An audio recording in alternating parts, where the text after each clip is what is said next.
안녕하십니까. 저는 경기도 용인에 사는 63세 박승우입니다. 38년을 함께 산 사람이 하루아침에 남이 될 수 있을까요? 저는 그럴 리 없다고 믿었습니다. 아니, 믿고 싶었습니다.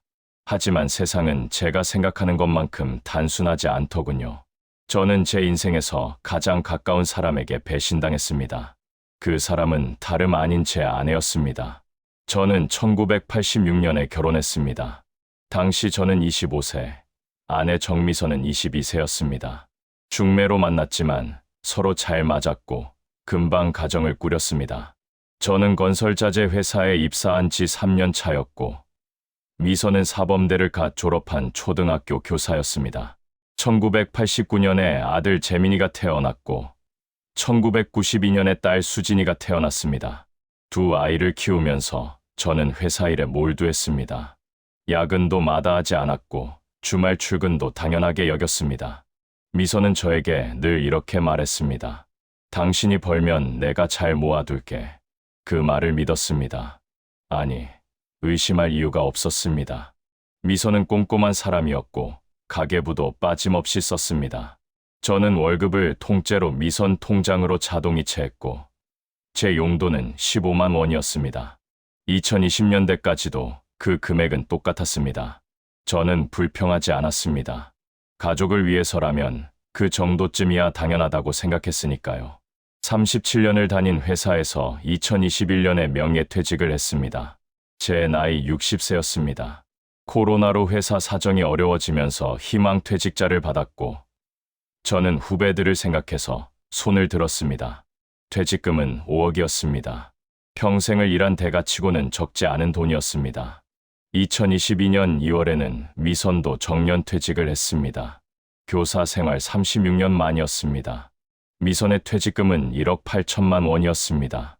두 사람 퇴직금을 합치니 6억 8천만 원이 되었습니다. 저는 미선에게 말했습니다. 이제 우리 둘이 여행도 다니고 편하게 살자. 평생 고생했으니 남은 인생은 우리를 위해 쓰자. 미선도 웃으며 고개를 끄덕였습니다. 하지만 그 웃음 뒤에 무엇이 숨어 있는지 저는 몰랐습니다. 2022년 5월, 미선이 카페 사업 이야기를 꺼냈습니다. 학교 동료 선생님의 소개로 프랜차이즈 카페 사업가를 만났다고 했습니다. 그 사람 이름은 이현우, 42세의 젊은 사업가였습니다. 미선은 이현우가 운영하는 카페 프랜차이즈에 투자하면 월 500만 원 수익이 보장된다고 했습니다. 저는 의아했습니다. 당신이 카페 운영을 할 수 있어. 미선은 자신 있게 대답했습니다. 파트너가 다 해줘. 나는 투자만 하고 수익 배당받는 거야. 투자금은 1억 8천만 원. 미선 퇴직금 전액이었습니다. 저는 조심스럽게 말했습니다. 그래도 계약서는 꼼꼼히 봐야지. 미선은 약간 짜증 섞인 목소리로 말했습니다. 당신은 이런 거 몰라. 요즘 시대는 달라. 저는 더 이상 반대하지 않았습니다. 미선 퇴직금이니 미선 마음대로 쓸 권리가 있다고 생각했습니다. 2023년 3월, 이번에는 아들 재민이가 찾아왔습니다. 재민이는 AI 기반 물류 플랫폼 스타트업을 운영하고 있었습니다. 35세의 나이에 창업한 지 3년 차였습니다. 재민이는 다급한 목소리로 말했습니다. 아버지, 3억만 급하게 빌려주세요. 시리즈 A 투자 유치 직전인데 메인 투자자가 갑자기 빠졌어요. 6개월 후 다른 투자자 확정되면 바로 갚을게요. 저는 고민에 빠졌습니다. 제 퇴직금 5억 중 3억을 주면 남는 돈은 2억뿐이었습니다. 형 영수에게 전화를 걸었습니다. 형은 중소기업을 운영하는 67세의 사업가였습니다. 형은 단호하게 말했습니다. 자식 사업에 노후 자금 넣는 건 절대 금물이야. 하지만 저는 마음을 정했습니다. 그래도 내 아들인데 형에게 1억을 빌리고 제 돈 2억을 보태서 3억을 만들었습니다. 미선은 화를 냈습니다. 3억, 미쳤어. 그건 우리 노후 자금이야. 저는 반박했습니다. 당신 카페는 1억 8천 넣었잖아. 미선은 목소리를 높였습니다. 그건 내 돈이고 이건 우리 공동 자금이잖아. 저는 처음으로 미선과 크게 싸웠습니다. 하지만 결국 제 뜻대로 했습니다. 아들에게 3억을 주었습니다. 그날 밤 미선은 쌀쌀한 목소리로 말했습니다. 당신 멋대로 한 거 나중에 후회할 줄 알아. 저는 그 말의 진짜 의미를 몰랐습니다. 그게 경고였다는 것을, 그리고 미선이 이미 저를 떠날 준비를 하고 있었다는 것을 그때는 전혀 알지 못했습니다. 저는 그저 아들의 미래를 위해 최선을 다했다고 생각했을 뿐입니다. 하지만 그 선택이 제 인생의 가장 큰 전환점이 될 줄은 꿈에도 몰랐습니다. 이제 저는 미선의 카페 사업이 어떻게 돌아가는지 지켜봐야 했습니다. 저와 미선의 이야기를 제대로 이해하시려면 우리가 어떻게 살아왔는지 말씀드려야 할 것 같습니다. 1986년, 저는 25세였고 미선은 22세였습니다. 중매로 만났습니다. 당시만 해도 중매 결혼이 흔했던 시절이었습니다. 저는 건설자재 회사에 입사한 지 3년 차였고 미선은 사범대를 막 졸업하고 초등학교 발령을 받은 새내기 교사였습니다. 첫 만남에서 미선은 조용하고 침착했습니다. 말수가 적었지만 그게 오히려 좋았습니다. 저도 떠들썩한 성격이 아니었으니까요. 몇 번의 만남 끝에 우리는 결혼을 결심했습니다. 사랑이 먼저였다기보다는 서로 잘 맞을 것 같다는 확신이 있었습니다. 결혼식은 소박하게 치렀습니다. 서울 변두리의 작은 전세방을 얻었고 그렇게 신혼생활이 시작되었습니다. 1989년 아들 재민이가 태어났습니다. 제가 28세, 미선이 25세 때였습니다. 첫 아이를 품에 안았을 때의 그 벅찬 감정을 아직도 잊을 수가 없습니다. 저는 더 열심히 일했습니다. 야근도 주말 근무도 마다하지 않았습니다. 가장으로서 가족을 책임져야 한다는 생각뿐이었습니다. 1992년에는 딸 수진이가 태어났습니다. 두 아이의 아버지가 되면서 저는 제 인생이 완성된 것 같았습니다. 미선은 육아휴직 후 다시 학교로 돌아갔습니다. 시어머니께서 아이들을 봐주셨습니다. 미선은 교사 일을 좋아했습니다. 아이들을 가르치는 게 천직이라고 말하곤 했습니다. 저녁이면 학교에서 있었던 일들을 이야기했습니다. 어떤 아이가 말썽을 부렸다는 이야기, 어떤 학부모가 감사 인사를 전했다는 이야기들이었습니다. 우리는 한 가지 약속을 했습니다. 제 월급은 미선 통장으로 자동이체하고 미선이 가게를 관리하는 것이었습니다. 미선은 말했습니다. 당신이 벌면 내가 잘 모아둘게. 우리 애들 대학까지 보내고 집도 마련하자. 저는 고개를 끄덕였습니다. 당신을 믿어. 그렇게 저는 월 15만 원의 용돈으로 생활했습니다.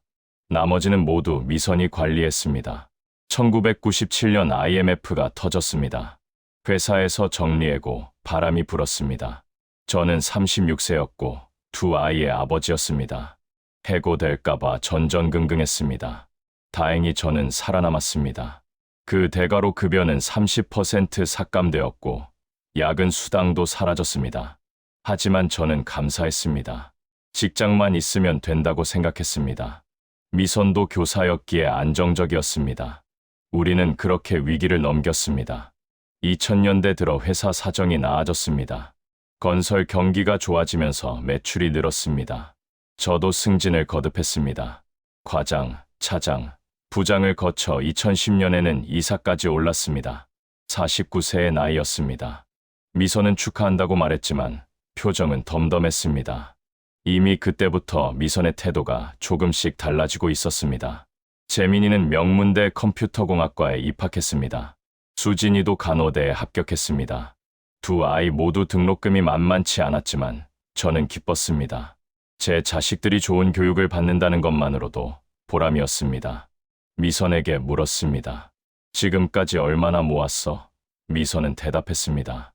걱정하지 마. 애들 결혼시킬 돈은 충분해. 저는 구체적인 금액을 묻지 않았습니다. 미선을 믿었으니까요. 2015년쯤부터 미선이 달라지기 시작했습니다. 저와의 대화가 줄어들었습니다. 학교 이야기도 잘 하지 않았습니다. 주말이면 교사 모임이 있다며 자주 외출했습니다. 저는 이해하려고 애썼습니다. 50대 중반이 되면 누구나 변화를 겪는다고 들었습니다. 갱년기일 수도 있다고 생각했습니다. 어느 날 미선이 말했습니다.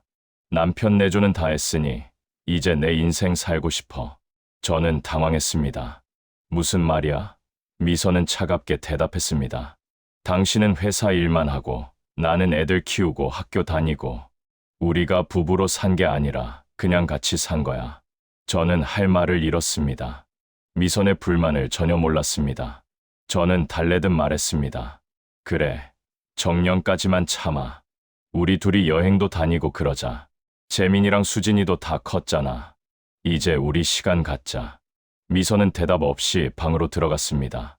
그날 밤 저는 잠을 이룰 수 없었습니다. 결혼 생활 30년 만에 처음 느끼는 불안이었습니다. 2021년 저는 60세가 되었습니다. 코로나로 회사 사정이 어려워졌습니다. 희망퇴직 공고가 났습니다. 저는 고민 끝에 손을 들었습니다. 후배들을 위해서였습니다. 퇴직금 5억을 받았습니다. 37년 회사 생활의 대가였습니다. 집에 돌아와 미선에게 말했습니다. 내가 퇴직했어. 이제 우리 편하게 살자. 미선은 예상 밖의 반응을 보였습니다. 집에서 뭐 할 건데 하루 종일 빈둥거릴 거야? 저는 당황했습니다. 취미 생활도 하고 운동도 하지. 미선은 냉정하게 말했습니다. 당신 친구들도 다 바쁠 텐데. 나도 내년이면 퇴직인데 집에 둘이 있으면 답답할 것 같아. 저는 씁쓸했습니다. 평생을 함께 산 아내가 저를 부담스러워한다는 사실이 믿기지 않았습니다. 2022년 2월 미선도 58세로 정년퇴직했습니다. 퇴직금 1억 8천만 원을 받았습니다. 두 사람 퇴직금을 합치니 6억 8천만 원이었습니다. 저는 말했습니다. 이제 진짜 우리 인생이야. 편하게 살자. 미선은 고개만 끄덕였습니다. 그 눈빛에서 저는 알 수 없는 서늘함을 느꼈습니다. 하지만 무시했습니다. 이제 미선이 카페 사업 이야기를 꺼낼 시간이 다가오고 있었습니다. 2021년 퇴직 이후 저는 처음으로 할 일이 없는 삶을 살게 되었습니다. 37년을 아침 7시에 일어나 회사로 출근했던 사람이 갑자기 빈둥거리게 된 것입니다. 처음 한 달은 좋았습니다. 늦잠도 자고 낮에 산책도 다녔습니다. 하지만 2달째부터 공허함이 밀려왔습니다.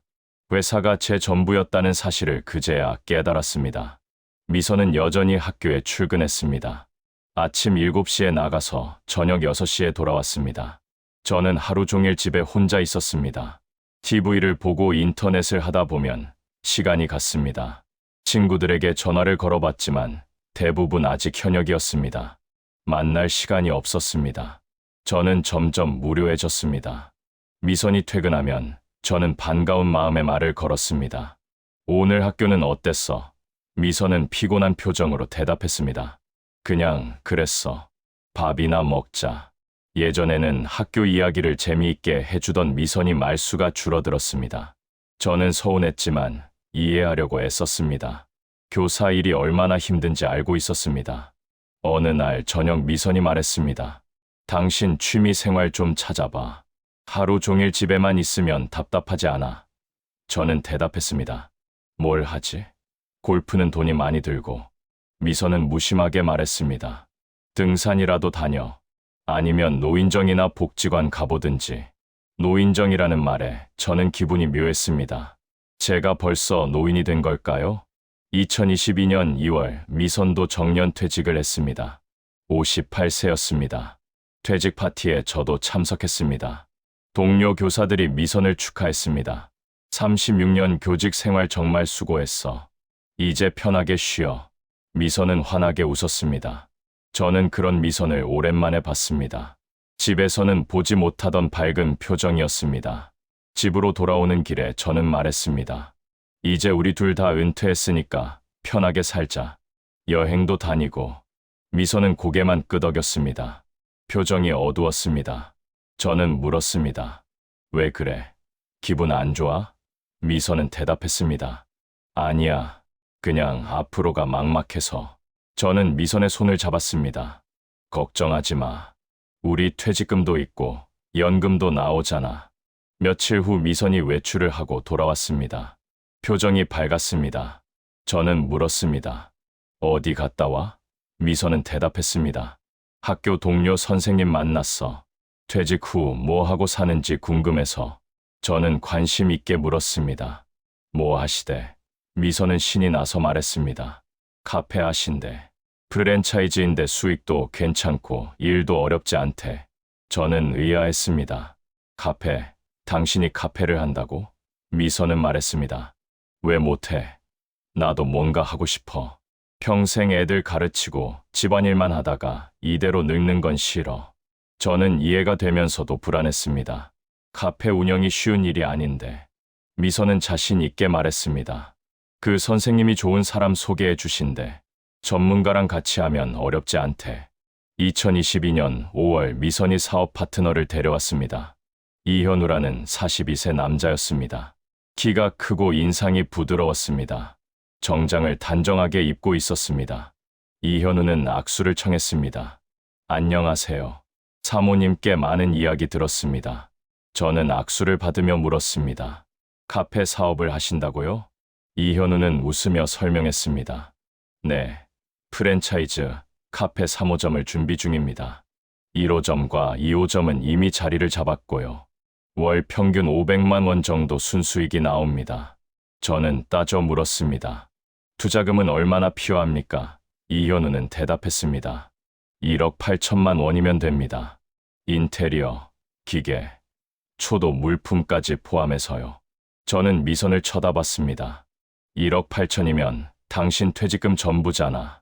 미선은 단호하게 말했습니다. 내 돈으로 내가 하는 거야. 당신은 신경 쓰지 마. 저는 이현우에게 물었습니다. 혹시 계약서 같은 거 미리 볼 수 있을까요? 이현우는 친절하게 대답했습니다. 당연하죠. 변호사 검토도 받으신 계약서입니다. 다음 날 이현우가 계약서를 가져왔습니다. 저는 꼼꼼히 읽어봤습니다. 투자금 1억 8천만 원, 수익 배분 비율, 운영 방식 등이 적혀 있었습니다. 겉으로 보기에는 문제가 없었습니다. 하지만 찝찝한 기분이 들었습니다. 저는 미선에게 말했습니다. 이 사람 나이가 42살이야. 당신보다 18살이나 어린데 괜찮겠어? 미선은 화를 냈습니다. 나이가 뭐가 중요해. 요즘 젊은 사람들이 마케팅도 잘하고 아이디어도 좋아. 당신은 옛날 사람이라서 몰라. 저는 더 이상 말하지 않았습니다. 미선이 하겠다는데 막을 이유가 없었습니다. 미선 퇴직금이니까요. 계약서에 도장을 찍는 날 저도 자리에 있었습니다. 이현우는 정중하게 말했습니다. 사모님, 좋은 결정하셨습니다. 제가 성심껏 모시겠습니다. 미선은 환하게 웃었습니다. 저는 그 웃는 얼굴을 보며 묘한 기분이 들었습니다. 미선이 저를 보고 저렇게 웃은 게 언제였던가 싶었습니다. 그날 밤 저는 미선에게 말했습니다. 사업 잘 되면 좋겠어. 당신 평생 고생했으니까 좋아하는 일 해봐. 미선은 무심하게 대답했습니다. 고마워. 저는 잠자리에 들면서도 불안함을 떨칠 수 없었습니다. 이현우라는 남자가 왠지 모르게 신경 쓰였습니다. 하지만 그게 단순한 질투인지 정말 문제가 있는 건지 구분할 수 없었습니다. 이제 저는 카페 사업이 어떻게 진행되는지 지켜볼 수밖에 없었습니다. 2023년 3월 어느 날 저녁, 아들 재민이가 집에 찾아왔습니다. 재민이는 35세였고 판교에서 AI 기반 물류 플랫폼 스타트업을 운영하고 있었습니다. 창업한 지 3년 차였습니다. 재민이는 평소와 달리 표정이 어두웠습니다. 저는 물었습니다. 무슨 일이냐? 재민이는 한참을 망설이다가 입을 열었습니다. 아버지, 급하게 돈 좀 빌려주실 수 있으세요? 저는 놀랐습니다. 얼마나 필요한데? 재민이는 조심스럽게 말했습니다. 3억입니다. 저는 숨이 막혔습니다. 3억. 그게 무슨 돈이냐? 재민이는 다급하게 설명했습니다. 시리즈 A 투자 유치가 거의 확정됐었어요. 그런데 메인 투자자가 갑자기 빠졌어요. 다른 투자자는 확정됐는데 6개월 정도 시간이 필요하대요. 재민이는 계속 말했습니다. 지금 직원들 월급도 밀렸고 사무실 임대료도 내야 해요. 3억만 있으면 6개월 버틸 수 있어요. 투자 들어오면 바로 갚을게요. 저는 머리가 복잡했습니다. 제 퇴직금 5억 중 3억을 주면 남는 건 2억뿐이었습니다. 그 돈은 저와 미선의 노후 자금이었습니다. 저는 재민이에게 물었습니다. 투자가 안 들어오면 어떻게 되는데? 재민이는 솔직하게 대답했습니다. 회사 문 닫아야죠. 3년간 쏟아부은 시간이랑 돈이 다 날아가요. 저는 가슴이 답답했습니다. 아들이 3년간 얼마나 고생했는지 알고 있었습니다. 주말도 없이 일했고 월급도 제대로 못 받으며 버텼습니다. 저는 말했습니다. 아빠가 생각 좀 해보마. 재민이는 고개를 숙였습니다. 죄송해요, 아버지. 이런 부탁 드리고 싶지 않았는데. 재민이가 돌아간 후 저는 잠을 이룰 수 없었습니다. 3억이라는 돈이 너무 컸습니다. 하지만 아들을 포기할 수도 없었습니다. 다음 날 저는 형 영수에게 전화를 걸었습니다. 형은 67세로 중소기업을 운영하는 사업가였습니다. 저보다 4살 많았고 사업 경험이 풍부했습니다. 형에게 재민이 이야기를 했습니다. 형은 단호하게 말했습니다. 승호야, 자식 사업에 노후 자금 넣는 건 절대 금물이야. 나도 아들 사업 도와줬다가 고생했어. 형은 계속 말했습니다. 스타트업이라는 게 10개 중 9개는 망해. 투자 확정됐다는 것도 믿을 게 못 돼. 너 퇴직금 5억밖에 없잖아. 3억 주면 남는 게 뭐야? 저는 대답했습니다. 그래도 내 아들인데. 형은 한숨을 쉬었습니다. 네, 마음은 알겠다. 근데 나중에 후회하지 마. 저는 며칠을 고민했습니다. 미선에게도 말했습니다. 재민이가 돈이 급하게 필요하대. 미선은 즉시 반응했습니다. 얼마? 저는 조심스럽게 말했습니다. 3억. 미선은 놀라며 소리쳤습니다. 3억. 미쳤어. 그건 우리 노후 자금이야. 당신 퇴직금 5억밖에 없잖아. 저는 말했습니다. 당신은 카페에 1억 8천 넣었잖아. 미선은 화를 냈습니다. 그건 내 돈이고 이건 우리 공동 자금이잖아. 완전히 다른 얘기야. 저는 반박했습니다. 재민이 회사 망하면 어떡해? 3년을 투자한 건데. 미선은 냉정하게 말했습니다. 망하면 다시 취업하면 되지. 35살이면 아직 젊잖아. 저는 미선의 말에 화가 났습니다. 당신은 자식이 어떻게 됐든 상관없어. 미선도 목소리를 높였습니다. 상관없는 게 아니라 현실적으로 생각하는 거야. 우리 나이가 몇인데 노후 자금 날리면 우리는 어떻게 살아? 저는 더 이상 대꾸하지 않았습니다. 평생 이렇게 큰 싸움을 한 적이 없었습니다. 그날 밤 저는 결심했습니다. 재민이를 도와주기로 했습니다. 제 돈 2억에 형에게 1억을 빌리기로 했습니다. 형에게 전화를 걸었습니다. 형님, 1억만 빌려주세요. 이자 드릴게요. 형은 한참 침묵하다가 말했습니다. 알았어. 근데 이거 나중에 문제 생겨도 나한테 화내지 마. 다음 날 재민이를 불렀습니다. 3억 줄 테니까 잘 써라. 재민이는 눈물을 글썽였습니다. 아버지, 정말 감사합니다. 꼭 성공해서 갚을게요. 저는 재민이의 어깨를 두드렸습니다. 아빠는 너를 믿는다. 재민이가 돌아간 후 저는 통장을 확인했습니다. 5억에서 3억이 빠져나갔습니다. 잔액은 2억이었습니다. 미선은 며칠간 저와 말을 하지 않았습니다. 식사 시간에도 말없이 밥만 먹었습니다. 저는 먼저 말을 걸었습니다. 여보, 화 풀어. 미선은 차갑게 대답했습니다. 당신 멋대로 한 거 나중에 후회할 줄 알아. 저는 대꾸하지 않았습니다. 하지만 가슴 한편이 불안했습니다. 그날 밤 저는 잠자리에 누워 생각했습니다. 제가 잘한 걸까? 형 말대로 스타트업은 대부분 망한다고 하던데. 만약 재민이 회사가 망하면 3억은 날아갑니다. 형에게 빌린 1억도 갚아야 합니다.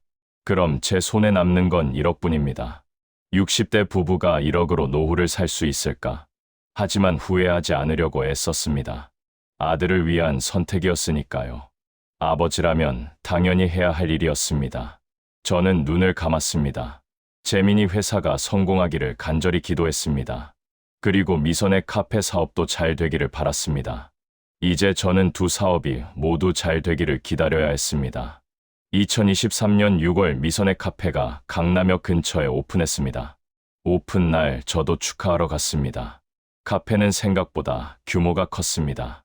30평 정도 되어 보였고 인테리어도 세련됐습니다. 이현우가 반갑게 맞았습니다. 사모님 남편분이시죠? 오늘 와주셔서 감사합니다. 저는 악수를 받으며 둘러봤습니다.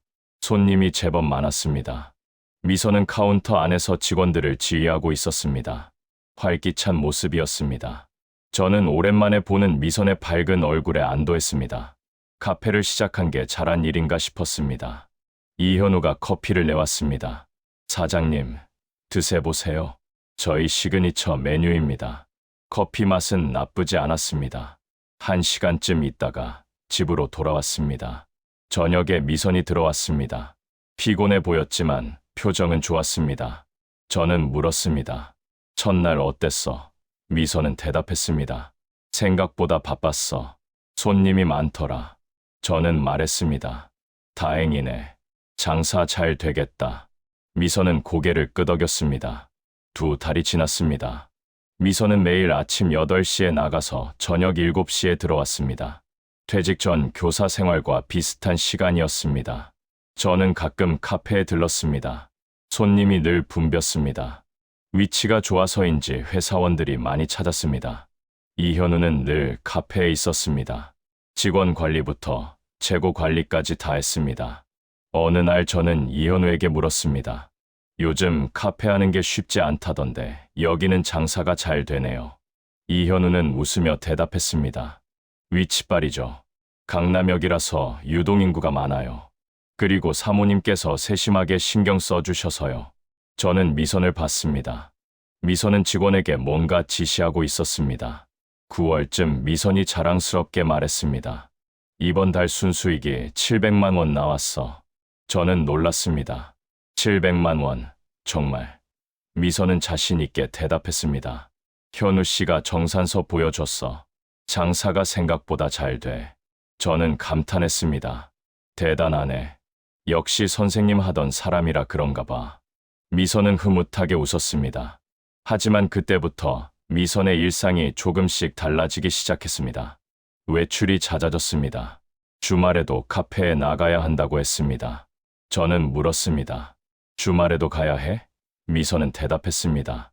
주말이 더 바빠. 직원들 관리도 해야 하고. 저는 이해한다고 했습니다. 어느 날 미선이 머리를 염색하고 왔습니다. 흰 머리가 많이 섞여 있던 머리가 검은색으로 변했습니다. 저는 말했습니다. 머리 염색했네. 미선은 거울을 보며 말했습니다. 60대도 관리해야지. 카페 나가니까 사람들 눈도 많고. 저는 고개를 끄덕였습니다. 좋아, 보인다고 했습니다. 며칠 후 미선이 백화점 쇼핑백을 들고 왔습니다. 새 옷을 샀다고 했습니다. 저는 물었습니다.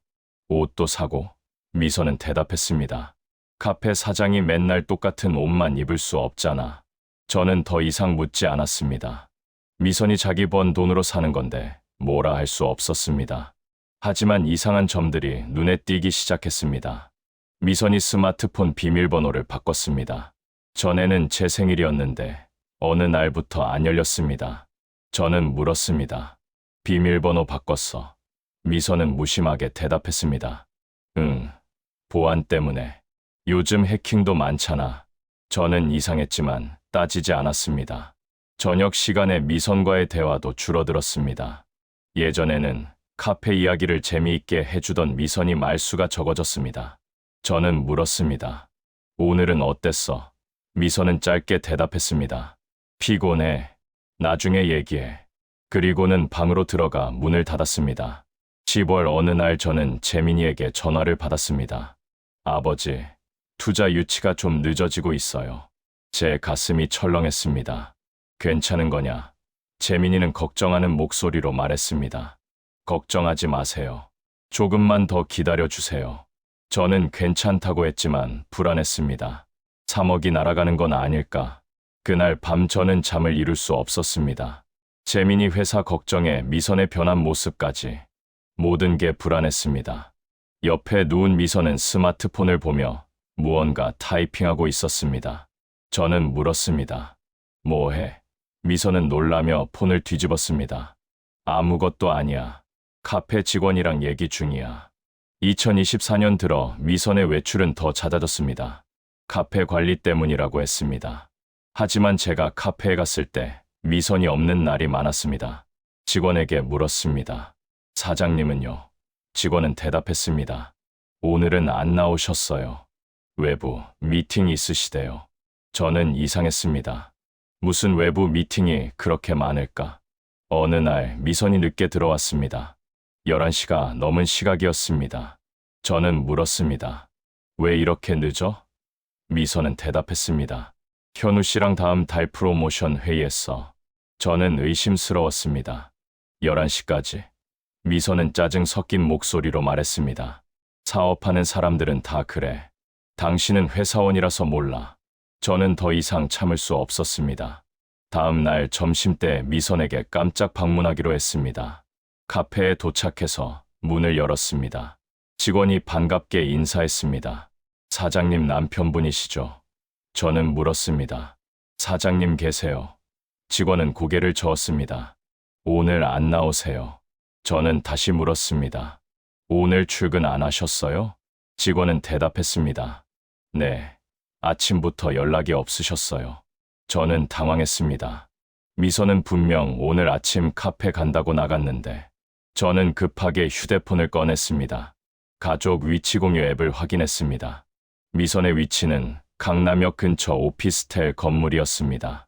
카페에서 500m 떨어진 곳이었습니다. 저는 그곳으로 향했습니다. 오피스텔 건물 앞에 도착했습니다. 10층짜리 건물이었습니다. 저는 로비에서 기다렸습니다. 30분쯤 지났을까요? 엘리베이터 문이 열렸습니다. 미선이 나왔습니다. 옆에는 이현우가 있었습니다. 두 사람은 나란히 걸으며 무언가 이야기하고 있었습니다. 이현우가 미선의 어깨에 손을 올렸습니다. 미선은 웃고 있었습니다. 저는 그 자리에 얼어붙었습니다. 숨이 막혔습니다. 두 사람은 저를 보지 못했습니다. 건물 밖으로 나가 택시를 잡았습니다. 저는 급하게 건물 밖으로 나갔습니다. 하지만 택시는 이미 떠나고 없었습니다. 저는 그 자리에 멍하니 서 있었습니다. 다리에 힘이 빠졌습니다. 근처 벤치에 주저앉았습니다. 머릿속이 하얘졌습니다. 방금 본 장면이 현실인지 확인할 수 없었습니다. 38년을 함께 산 아내가 18살 어린 남자와 오피스텔에서 나오다니 손이 떨렸습니다. 심장이 미친 듯이 뛰었습니다. 숨을 쉬기가 힘들었습니다. 한참을 그렇게 앉아 있었습니다.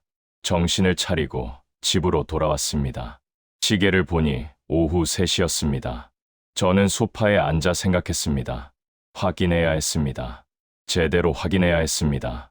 저는 서재로 가서 통장을 꺼냈습니다. 미선 명의 통장이었습니다. 결혼 후 줄곧 미선이 관리하던 통장이었습니다. 비밀번호는 알고 있었습니다. 인터넷 뱅킹에 접속했습니다. 통장 잔액을 확인했습니다. 3억 7천만 원이 있었습니다. 저는 놀랐습니다. 카페 수익으로 1년 반 만에 3억 7천. 말이 안 됐습니다. 월 700만 원씩 벌어도 1년이면 8천만 원 정도인데, 거래 내역을 살펴봤습니다. 입금 내역이 이상했습니다. 출처가 불분명한 큰 금액들이 여러 번 들어와 있었습니다. 더 자세히 살펴봤습니다. 제 명의 통장에서 자동이체된 기록들이 보였습니다. 38년간 제 월급이 이체된 통장이었습니다. 저는 그 돈이 생활비로 쓰이고 조금씩 저축된다고 믿었습니다. 하지만 실제로는 훨씬 많은 돈이 모여 있었습니다. 8억 정도 되어 보였습니다. 저는 충격을 받았습니다. 8억이요. 제가 38년간 번 돈 중 8억이나 모였다고? 이선은 저에게 한 번도 구체적인 금액을 말한 적이 없었습니다. 그냥 걱정하지 말라고만 했습니다. 저는 2억 정도 모였을 거라고 생각했습니다. 하지만 실제로는 8억이었습니다. 더 충격적인 건 그 다음이었습니다. 8억 중 3억 7천만 원이 2022년부터 2023년 사이에 빠져나갔습니다. 이체 내역을 보니 받는 사람은 이현우였습니다. 카페 투자금 1억 8천만 원은 별도였습니다. 3억 7천만 원은 다른 명목으로 여러 번에 걸쳐 이체됐습니다. 사업 자금, 운영비, 프랜차이즈 확장 비용 같은 명목들이었습니다. 저는 모든 걸 이해했습니다. 미선은 제가 평생 벌어서 모은 돈을 이현우에게 준 것이었습니다. 카페는 핑계였습니다. 실제로는 이현우의 사업에 투자하거나 아니면 둘이서 쓴 돈이었습니다. 미선이 자랑하던 월 700만 원 수익도 거짓이었을 가능성이 컸습니다. 저녁 7시쯤 미선이 들어왔습니다. 평소처럼 현관문을 열고 들어왔습니다. 저는 소파에 앉아 미선을 쳐다봤습니다. 미선은 제 표정을 보고 긴장했습니다. 왜 그래? 어디 아파? 저는 차분하게 물었습니다. 오늘 카페 갔었어? 미선은 잠시 망설이다가 대답했습니다. 응, 갔었지. 저는 다시 물었습니다. 오늘 직원이 당신 안 나왔다던데. 미선의 얼굴이 굳었습니다. 저는 계속 말했습니다. 강남역 오피스텔에는 언제부터 다녔어? 미선은 입술을 깨물었습니다. 대답하지 않았습니다. 저는 통장 내역을 프린트한 종이를 내밀었습니다. 이건 뭐야? 8억 중에 3억 7천만 원이 이현우한테 갔던데. 미선은 종이를 받아들었습니다. 손이 떨렸습니다. 한참을 침묵하더니 입을 열었습니다. 미안해. 저는 웃음이 나왔습니다. 미안하다고. 지금 미안하다는 말이 나와? 미선은 소파에 앉았습니다.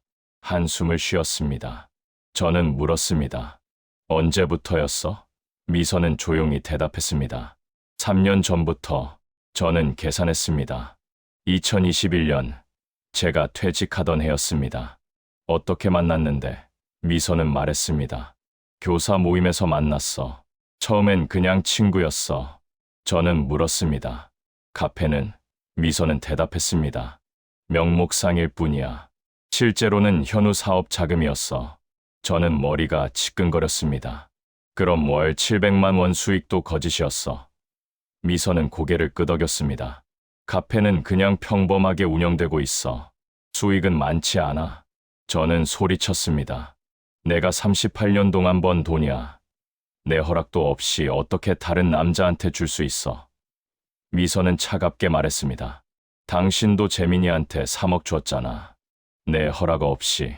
저는 반박했습니다. 그건 내 아들이잖아.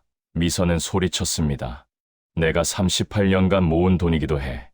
내 노동도 들어간 거야. 저는 할 말을 잃었습니다. 미선은 계속 말했습니다. 당신과는 이제 더 살고 싶지 않아. 정이 떨어진 지 오래야. 이혼하자. 저는 믿을 수 없었습니다. 38년을 함께 살았는데 이혼하자고? 미선은 단호했습니다. 그 사람이랑 새 인생 살고 싶어. 저는 비웃었습니다. 42살짜리가 60살인 당신을 사랑한다고 생각해. 미선은 화를 냈습니다. 나이가 뭐가 중요해. 우리는 서로 사랑해. 저는 말했습니다. 돈 때문이겠지. 3억 7천 받아먹었으니까. 미선은 입을 다물었습니다. 저는 결심했습니다. 이혼은 내가 원할 때 하는 거야. 그 전에 내 돈부터 받아내야겠어. 이제 저는 변호사를 만나야 했습니다. 그날 밤 저는 형 영수에게 전화를 걸었습니다. 형님, 미선이랑 이혼해야 할 것 같아요. 형은 놀라며 물었습니다. 무슨 일이냐? 저는 모든 것을 설명했습니다. 미선의 불륜, 3억 7천만 원, 38년간 모은 8억까지. 형은 한참 침묵하더니 말했습니다. 당장 내일 우리 회사 고문 변호사 만나라. 내가 약속 잡아줄게. 다음 날 아침 저는 변호사 사무실에 갔습니다. 50대 중반의 여성 변호사였습니다. 장 변호사라고 했습니다. 저는 통장 내역과 증거 자료들을 보여줬습니다. 장 변호사는 꼼꼼히 살펴보더니 말했습니다. 부부 공동재산, 무단 처분으로 횡령죄 적용 가능합니다. 이현우에게는 부당이득 반환 청구할 수 있고요. 장 변호사는 계속 설명했습니다. 우선 재산을 정리해야 합니다. 현재 아파트 시세가 얼마죠? 저는 대답했습니다. 7억 정도 됩니다. 대출은 다 갚았고요. 장 변호사는 고개를 끄덕였습니다. 승호 씨 자녀 퇴직금은 이어 미선 씨가 보유한 돈은 4억 3천만 원 정도네요. 총 13억 3천만 원입니다. 저는 물었습니다. 재산 분할은 어떻게 되나요? 장 변호사는 설명했습니다. 통상 5대5지만 배우자 유책 사유가 명확하므로 6대4 정도 받을 수 있습니다. 승호 씨가 약 8억, 미선 씨가 약 5억 정도입니다. 거기에 위자료, 청구도 가능하고요. 저는 고개를 끄덕였습니다. 집으로 돌아왔습니다. 미선은 안방에 있었습니다. 저는 서재에서 잤습니다. 며칠간 두 사람은 말을 섞지 않았습니다. 일주일 후 장 변호사가 미선에게 내용 증명을 보냈습니다.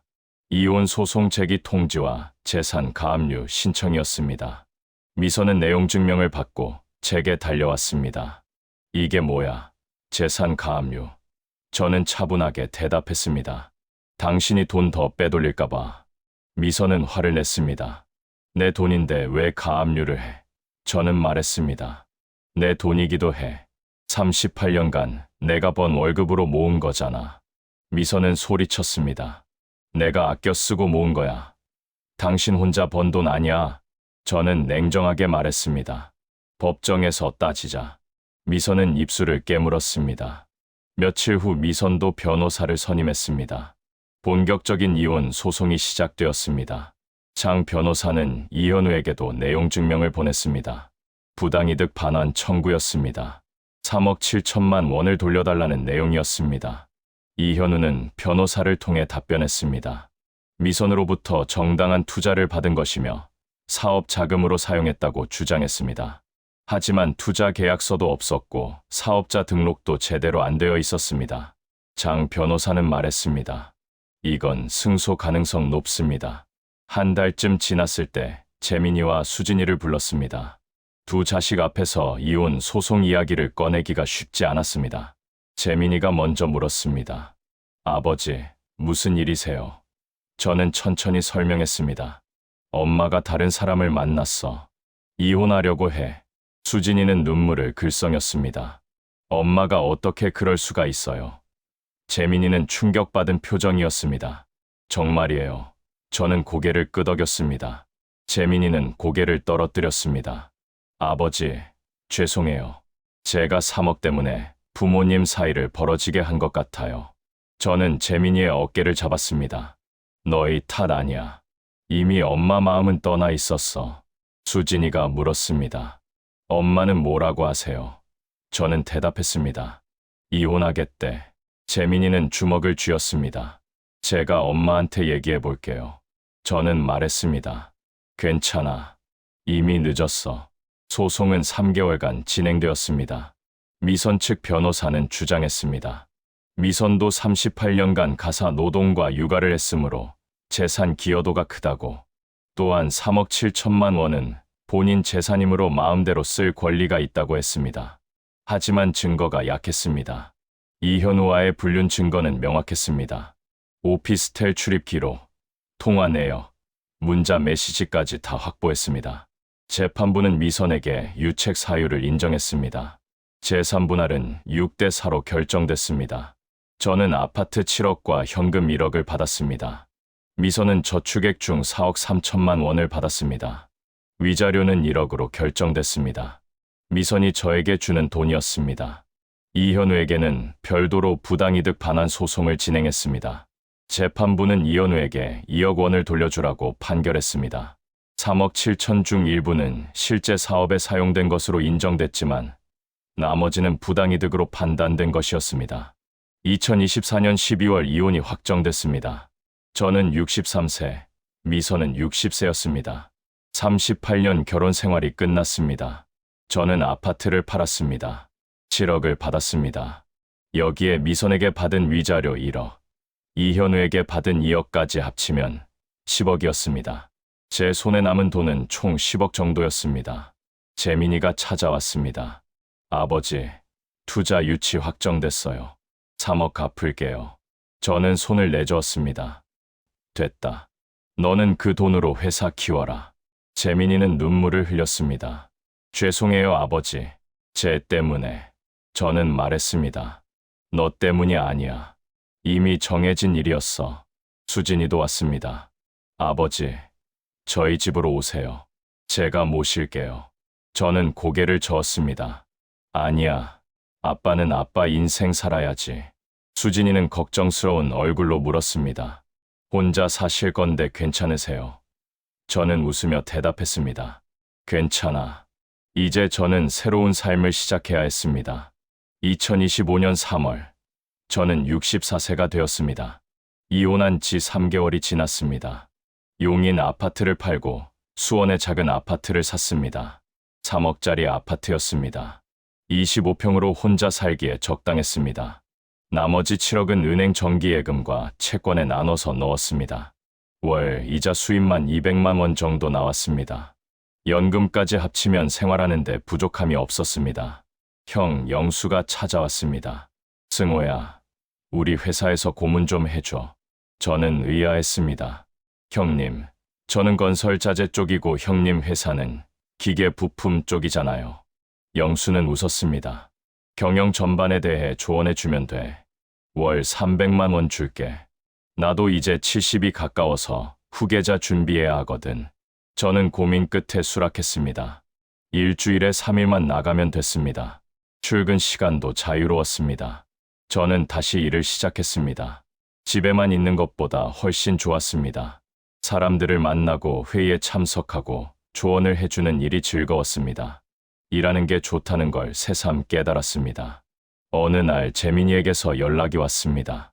아버지, 시리즈 B 투자까지 유치했어요. 회사 가치가 500억 원으로 평가됐어요. 저는 기뻤습니다. 정말 잘 됐구나. 재민이는 말했습니다. 다 아버지 덕분이에요. 아버지가 믿어주지 않았으면 진작 망했을 거예요. 저는 대답했습니다. 내가 잘한 거야. 아빠는 돈만 됐을 뿐이야. 재민이는 조심스럽게 물었습니다. 아버지, 3억 갚게 해주세요. 회사도 안정됐고 제 월급도 나오거든요. 저는 단호하게 말했습니다.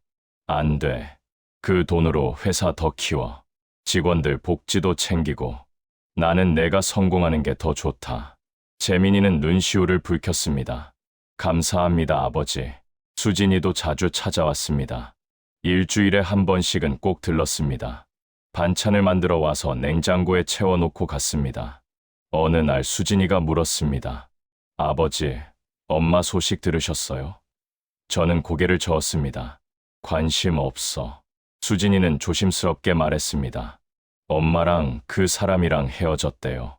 저는 놀랐습니다. 헤어졌다고? 수진이는 고개를 끄덕였습니다. 돈 떨어지니까 그 사람이 연락 안 받는데요. 엄마가 너무 힘들어 하신대요. 저는 씁쓸했습니다. 그럴 줄 알았어. 42살짜리가 60살을 사랑할 리 없지. 돈 때문이었을 거야. 수진이는 한숨을 쉬었습니다. 엄마가 후회하시는 것 같아요. 저는 창밖을 바라봤습니다. 38년을 함께 산 사람입니다. 미워할 수도 있지만 동정할 수도 없었습니다. 미선이 선택한 길이었으니까요. 수진이가 물었습니다. 아버지는 엄마 용서 못하시죠? 저는 솔직하게 대답했습니다. 용서는 못해. 하지만 미워하지도 않아. 이제 남이니까. 형과 함께 등산을 갔습니다. 관악산이었습니다. 2시간쯤 올라서 정상에 도착했습니다. 서울이 한눈에 보였습니다. 영수가 말했습니다. 여기서 보니 좋지. 저는 고개를 끄덕였습니다. 좋네요. 영수는 물었습니다. 후회 안 하냐? 저는 대답했습니다. 후회요? 뭐려? 영수는 말했습니다. 38년이 다 날아갔잖아. 저는 생각했습니다. 과연 그럴까요? 38년이 다 의미 없었을까요? 저는 천천히 말했습니다. 형님, 저는 후회 안 해요. 38년이 허무할 때도 있지만 그 세월이 모두 거짓은 아니었어요. 2 자식을 키웠고 가장으로 살았어요. 그게 제 긍지예요. 영수는 제 어깨를 두드렸습니다. 내가 제일 잘한 게 뭔지 알아. 포기 안 한 거야. 63살에 이혼하고도 다시 일어섰잖아. 그게 대단한 거야. 저는 웃었습니다. 형님 덕분이죠. 영수는 고개를 저었습니다. 아니야. 너 스스로 해낸 거야. 산을 내려오는 길에 저는 생각했습니다. 60대는 끝이 아니라는 것을, 새로운 시작일 수 있다는 것을. 저는 아직도 건강합니다. 일도 할 수 있고 사람들도 만날 수 있습니다. 10억이라는 돈도 있습니다. 충분히 살 수 있습니다. 무엇보다 중요한 걸 배웠습니다. 제가 믿고 의지해야 할 사람은 저 자신뿐이라는 것을. 38년간 미선을 믿고 의지했지만 배신당했습니다. 하지만 저 자신은 절대 저를 배신하지 않습니다. 제가 선택하고 제가 책임지면 됩니다. 요즘 저는 새로운 취미를 찾았습니다. 사진 찍기입니다. 중고 카메라를 사서 주말마다 이곳저곳을 다니며 사진을 찍습니다. 꽃도 찍고 풍경도 찍고 사람들도 찍습니다. 사진을 찍다 보면 세상이 다르게 보입니다. 예전에는 몰랐던 아름다움들이 보입니다. 지난주에는 사진 동호회에 가입했습니다. 60대, 70대 어르신들이 모여서 사진 찍고 전시회도 하는 모임입니다. 같이 출사도 다니고 저녁에는 식사도 합니다. 새로운 친구들이 생겼습니다. 혼자가 아니라는 게 좋습니다. 재민이 회사가 잘 되면서 가끔 신문에 기사가 납니다. 유망한 스타트업으로 소개됩니다. 저는 그 기사를 스크랩해서 모아둡니다. 아들이 자랑스럽습니다. 수진이도 병원에서 인정받고 있습니다. 수간호사 승진 대상자라고 합니다. 두 자식이 다 잘 자라줘서 고맙습니다. 가끔 미선 생각이 납니다. 지금 어떻게 살고 있을까? 힘들까? 후회할까? 하지만 오래 생각하지는 않습니다. 이미 남이 된 사람입니다. 저는 제 인생을 살아야 합니다. 과거에 얽매이지 않으려고 노력합니다. 오늘도 저는 카메라를 들고 나갔습니다. 날씨가 좋았습니다. 봄꽃이 피기 시작했습니다. 벚꽃, 개나리, 진달래가 거리를 수놓았습니다. 저는 셔터를 눌렀습니다. 파인더 속 세상은 아름다웠습니다. 64세의 봄, 저는 새로운 인생을 살고 있습니다. 앞으로 남은 날들이 찬란하기를 바랍니다. 이제 저는 저를 위해 살아갈 것입니다. 여기까지 들어주셔서 감사합니다.